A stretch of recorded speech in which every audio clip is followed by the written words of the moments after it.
Hey guys, welcome back to another video. If you're here for the first time, my name is Samuel. I'm a YouTuber, educator, filmmaker, amongst other things. And I just got back from Apple's Let Loose event in London. There were 4 new iPads released, 2 iPad Pros and 2 iPad Airs, and also a new Apple Pencil. It was a day that was referred to as the biggest day for iPad since its launch, and I can sort of see why. And so while I'm still processing my thoughts from the event and the product line that was released, I thought I'd share a couple initial thoughts about what I think about these iPads. But before we get into that, here's a quick recap of the experience. And it was quite the experience, by the way.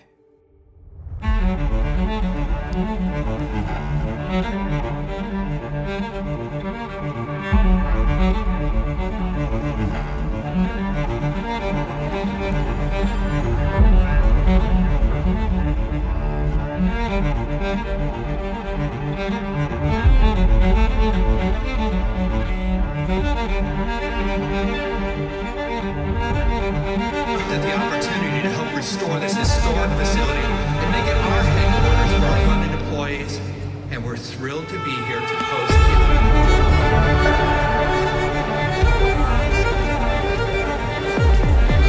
MacBook Air is now the world's best-selling 13-inch laptop. 13-inch Pro is an incredible 5.1.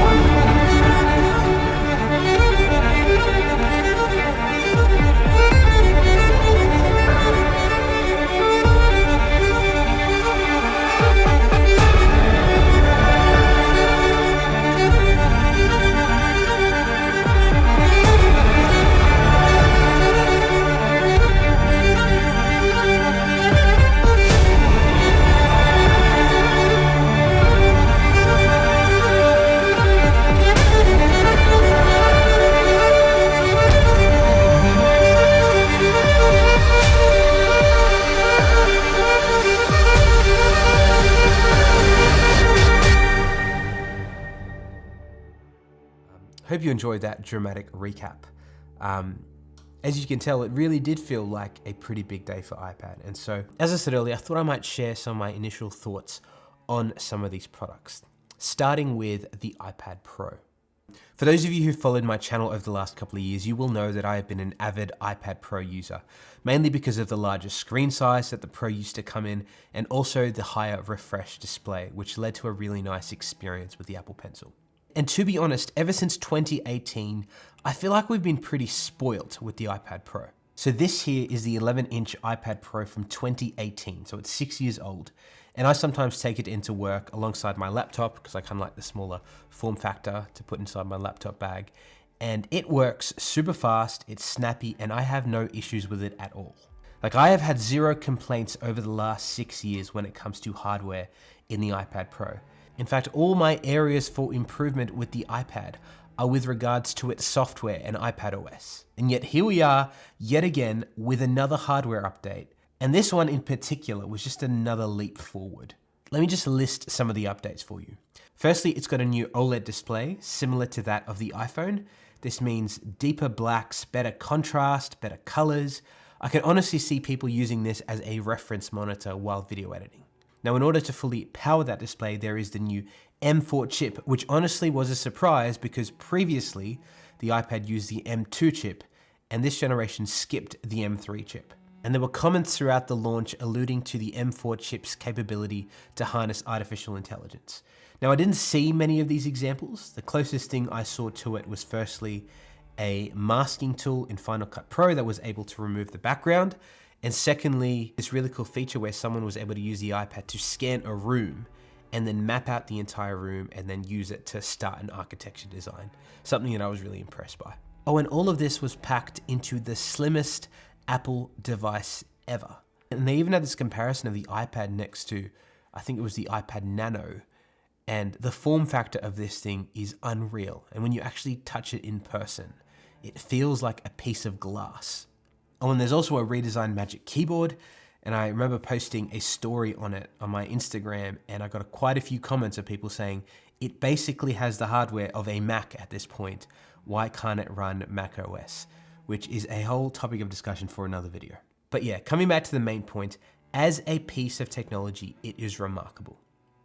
But as I said earlier, the hardware is so far ahead of the software that if you were to pick up an iPad Pro today, I don't think you could truly experience all of its potential, simply because the software hasn't caught up just yet. And so I'm very keen to see what happens a month from now in WWDC, and also what software developers around the world are gonna do with this insane amount of power made available to them.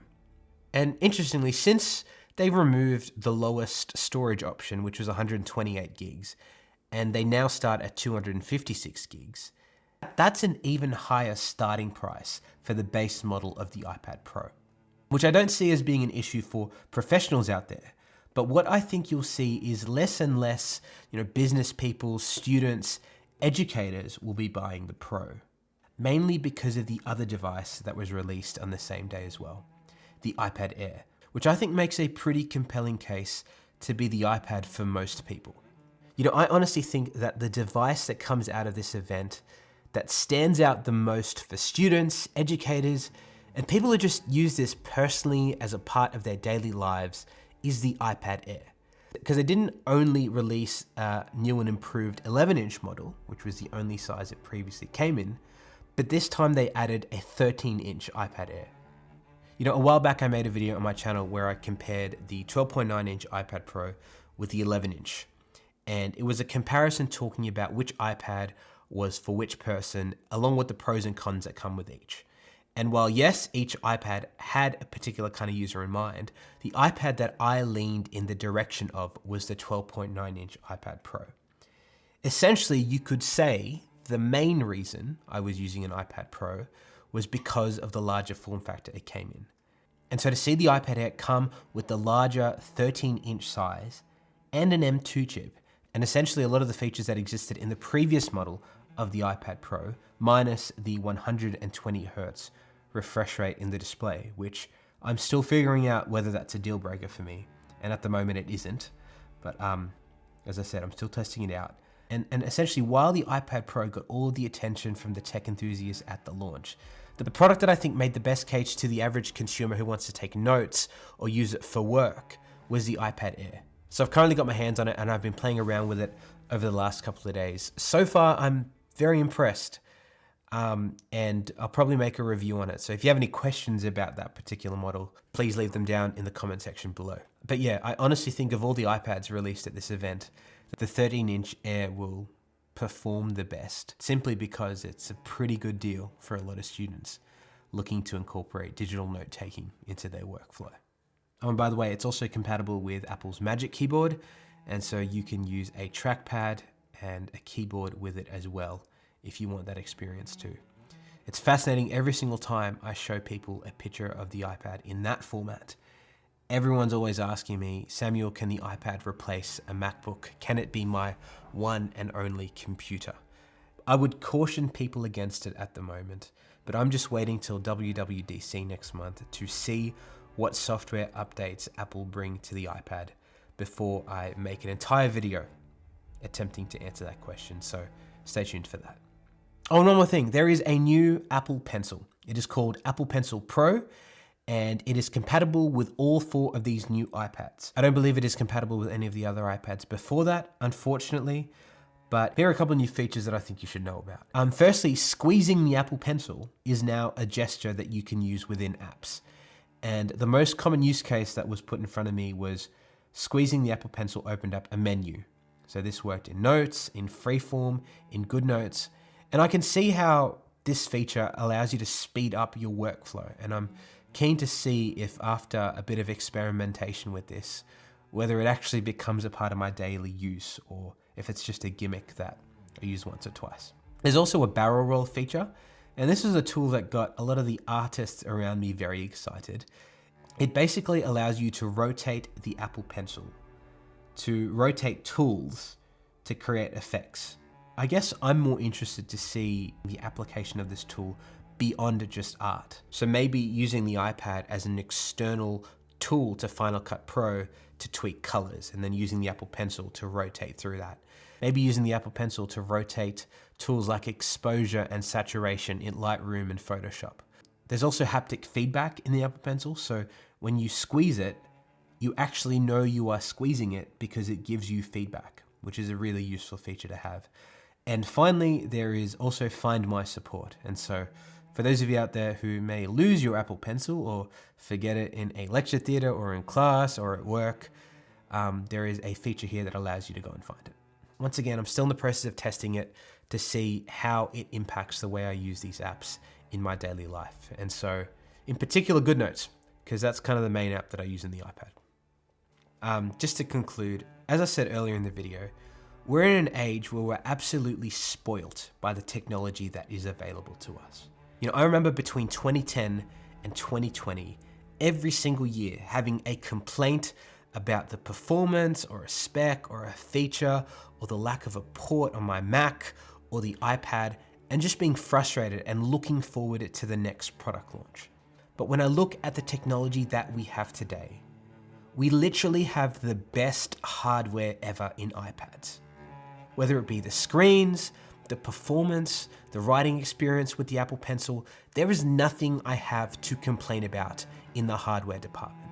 It is fast, it's snappy, it does everything I need it to in that domain. But the question I keep asking is, with all this power in the iPad, like, what are we gonna do with it? And the iPad has so much potential to be so much more than a glorified Netflix watching, YouTube watching device. And I've seen that firsthand as a student, because it opened up a world of creativity and possibility for learning that just simply wasn't possible with pen and paper. And so I'm very keen to see what app developers out there are doing with this power, and very keen to see what happens a month from now in WWDC. But yeah, apart from that, thank you all for watching. If you have any questions, leave them down in the comments below. I will be reviewing these new iPads. And yeah, see you in the next video.